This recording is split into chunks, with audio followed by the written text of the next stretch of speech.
Hello friends, welcome to my channel. आज मैं आपको दिखाने जा रही हूँ टोरी और रिज गॉर्ड फ्लावर्स। जैसा कि आप देख रहे हैं, there are two flowers of the same plant.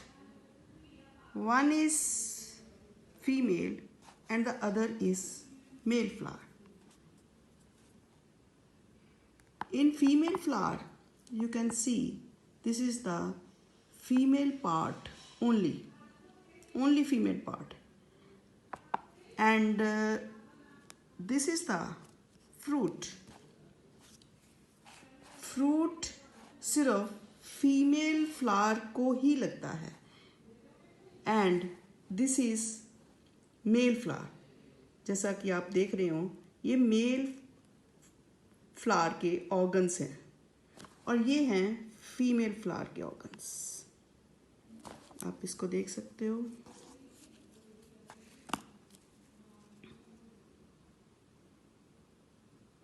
ये देखिए आप, ये फीमेल फ्लावर है like this is the fruit सिर्फ फीमेल फ्लावर को ही लगता है, एंड दिस इज द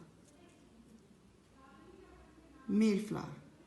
जो इस मेल फ्लावर के जो पार्ट्स हैं, मेल ऑर्गन्स, इनको कहते हैं स्टेमन्स, और जो फीमेल पार्ट का ऑर्गन है, फीमेल ऑर्गन, दैट इज